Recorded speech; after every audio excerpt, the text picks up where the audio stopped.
Hello everybody, it's Dave Neal. We got a third video for you today on this Friday morning, recording from my mobile studio set up in Newport, Rhode Island, the beautiful state of Rhode Island.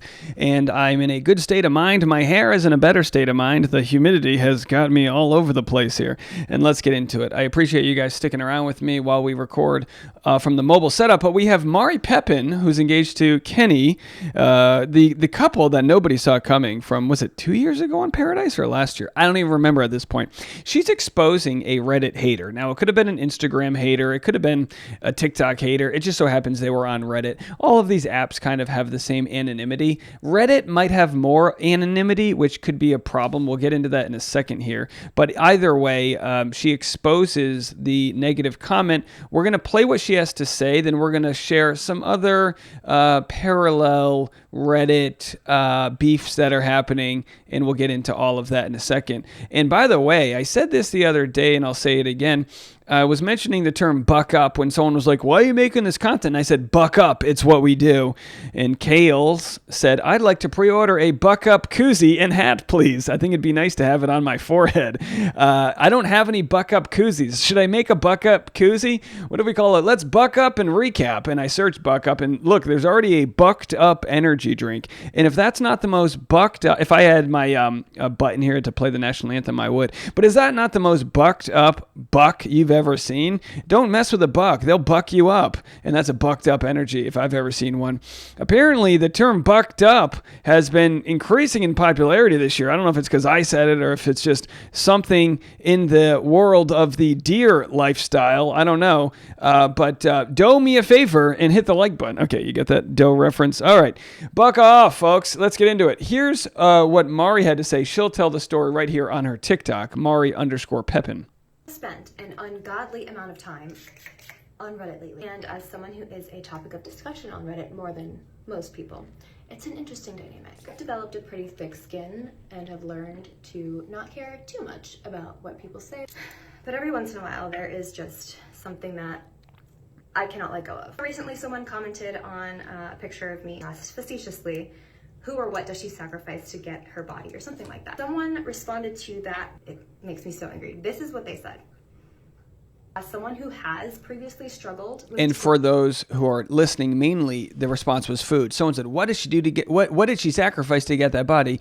And a snarky response said food, which of course, trigger warning, this conversation is going to be about eating disorders, trigger warning ED, not erectile dysfunction. That's a different ED. This is eating disorders. But of course, somebody minimalizing her lifestyle choices. Disordered eating in the past. And I've never said that or talked about that publicly. But this, not only is that like really gross and wrong to ever say or imply about somebody, it can be so damaging. In honor of that false, egregious comment, I'm gonna share some of the things that I do sacrifice to obtain the body that I have. I sacrifice about an hour or so of my day. And you could substitute sacrifice for invest. Like, she invests an hour of her day. Sacrifice is a good word, though, because I hear that she is just playing with their words. It's a very great way for her to respond with rightful passive aggressiveness. 5 days a week, and I do spin classes. Depending on which class I sign up for, I sacrifice sleep sometimes, even on the weekends. I sacrifice getting hangovers, aka drinking too much alcohol. I sacrifice a little bit of comfort because working out, going to the gym, sweating, elevating your heartbeat, it's not comfortable. But most importantly, I have sacrificed and let go of ever feeling inadequate, ever feeling like I'm not doing good enough, ever feeling like I need to cut corners or take drastic measures to achieve my goals, and I'm thriving. And now we're ready for bed. Bingo. She says, I'm thriving and now we're ready for bed. A perfect get ready with me video. She said this, there's not much that would get a reaction from me. In fact, I actively try not to participate in any comments posts, but this was crossing a line. Imagine someone, an impressionable young person especially, believing that about me or anyone and thinking that's what they should or need to do, that being sacrificing food. Here are the things I actually do sacrifice to achieve my goals. Now, in many ways, this TikTok could have come off as trivializing other people's issues. Oh my gosh, my hello, how are you?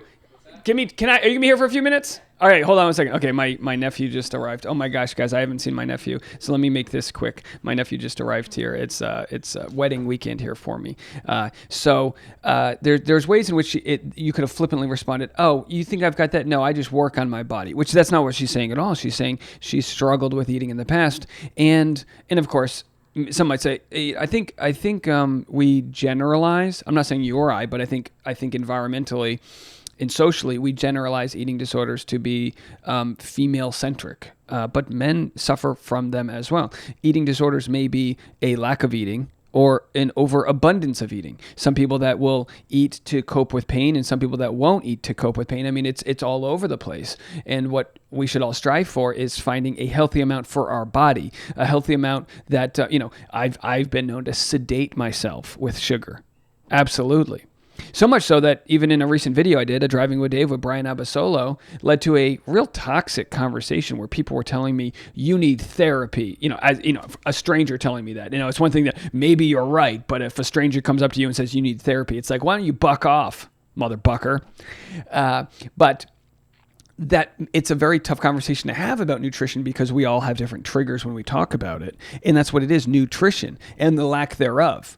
A lack of nutrition that comes in many different forms. Some forms, it comes from what we decide not to put in our body or what we decide to put in our body and why we decide that, because of pressures from perfect photoshopped images of models to needing to look perfect, or you're this type, you need to be this way, or it goes on and on. So for Mari to take this trigger, which of course it was, because it inspired her to make this TikTok and talk about it, it just goes to show the toxicity that still exists out there. For people to say, oh, she must be having this cheat code. And she's saying, no, I actually sacrifice and invest my time and energy into leading my best lifestyle. That doesn't mean you're a size 0, and maybe you are naturally a size 0, maybe you're naturally a size 10. But it's important to have these conversations. So when I had people that I know that are some nutritionists and some active in the healthcare world to tell me I shouldn't have a conversation about my sugar addiction without speaking to a nutritionist because it's harmful to others, I just have to remind them that the conversation that we all have is not harmful. I have to constantly remind people this. I'm here at home with my family for a wedding. As I mentioned in the last video, there's people from a far left to a far right political persuasion. There's people from all over the maps. Conversation is not the enemy. The enemy is the flippant discussion of people minimizing others' struggles. And it is minimizing for some stranger online to say, well, maybe she just doesn't eat food. Like, that's minimizing. And a lot of people on Reddit will say, this community on Reddit is for us, not for you. It's not for them. So as to say, it's not for the alumni, it's not for the people that discuss the show, it's for the consumers of the audience to have their snark. It's very dangerous. I have a friend who's on Reddit. She is she works in a different niche, completely different from the Bachelor niche. But we talk a lot. She's a friend I know from the East Coast, and we talk a lot because she is constantly the subject of snarky subreddit conversation. She's constantly the subject of, oh, she must have gotten successful because of her rich parents. She must have done this because of that. This guy, it's a bunch of hurt people online trying to find cheat codes as to why someone else's life is better than theirs. And that's essentially the influencer dynamic with the audience. Now, most audience, probably you guys, 99% of audiences know that there's struggles that go on, but why does Mari have to show you all of her struggles for you to have empathy for her? I say this about people that are elderly, pregnant, and or have some sort of disability. We treat them with an empathy because we can see that they are struggling in one way or another. And maybe they're not. I don't want to infantilize someone with a disability. But when we see a pregnant lady, a 8-month pregnant lady, we hold the door open for her. We say, how are you doing today? We treat them with a compassion that you might find in a normal small town. Whereas when we see these influencers, we treat them with a lack of compassion you might see in a big city. Oh, buck off. Who cares? That typical, go frost yourself. Frost off, mother effer. Okay, good reference. How to Lose a Guy in 10 Days. But we need to come back. We need to take the internet, which connects us all globally, and we need to treat it like a cul-de-sac. Because I guarantee you, to the people that have talked trash to Mari or me or anybody else, you wouldn't say that to my face, and I have 38 years of evidence of that. Maybe a drunk person would because they've lowered their inhibitions and they're an asshole. But nobody. I've talked to villains across the Bachelor Nation. Nobody talks to them in person the way they talk to them online. I'd give you my address and say, come on and show up. I invite you to have a conversation. I've even told trolls or snarky people, hey, let's talk about this. So much so that I've responded ad nauseum to people that might disagree with me about something. And I've said, let's have a good faith conversation. Let's discuss what you disagree about. Let's make this productive. It never leads people. You know what the response I normally get is, why is this guy wasting his time talking to me? What a loser. You know what I mean? It's like, you've baited me out of my hole. And now that I'm addressing you, you cower, or there's no winning. And a lot of people will say, well, you should just ignore it in the first place. And most of the time you do. Most of the time Mari ignores it. But every once in a while, it chaps your asshole. And you go, you know what? You picked the wrong day. I haven't had my coffee yet, and I'm going to roast you. And that's what happens here. And we see it with Mari. And she says she's the center of speculation more so than other people. And while she might not get hate the way that some people do in Bachelor Nation, she gets just enough that's unwarranted that she says, okay, come on, guys, this is ridiculous. You have no idea what life I live, what I try to do for my mental health and whatnot. Susanna from Bachelor Data said, oof, you're way too kind to block out their username. That's so messed up. And she says, I thought about it for a split second, but I'd rather spare others from experiencing what it feels like to have people come after you online. And what happens, and we've seen it with Caitlin Bristow and with myself, is that if you do call somebody out, if you do treat them with the same vigor and negative energy that they treated you, the next thing they do is they cry to mommy. And they say, you're using your platform against me. You're sicking your bullies to hate me. And they don't like the medicine that they doled out.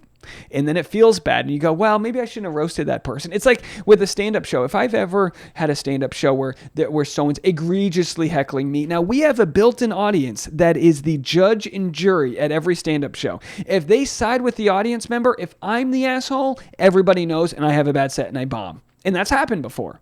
But in most cases, if someone's unruly, like I had my show in Seattle and this lady was like wasted and she kept on yelling like penis, or like she just kept on yelling weird things. And I made fun of her and the audience sided with me. And I kept it where I didn't roast her enough where she left crying. But sometimes that happens where someone will leave crying, and we call it cracking an egg to make an omelet. But the audience knows that person was in the wrong and I was in the right because they got to see it all play out live. Well, what we don't get to see online is all of the DMs or all of the snarky comments that people don't address. And how do we fix it? I don't know if we really can. But if I was some benevolent billionaire, benevolent bucked up billionaire Dave, a boy band benevolent billionaire Dave. If I with a boy band haircut, I look like a boy band member that took a fork and stuck it into an outlet.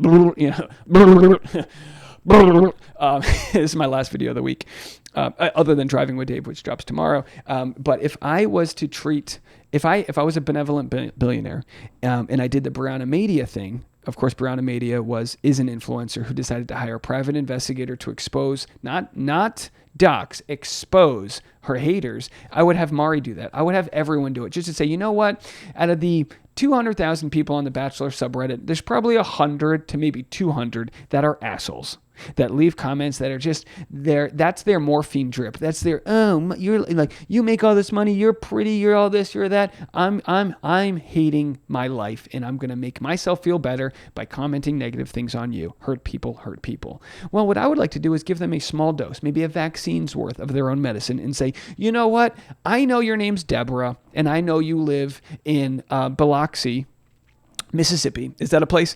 And I know you're a nurse. And I know you're 34 years old, and I know you have 2 kids. And maybe that's too much information, but the idea being, how does it feel knowing you're not anonymous? How does it feel?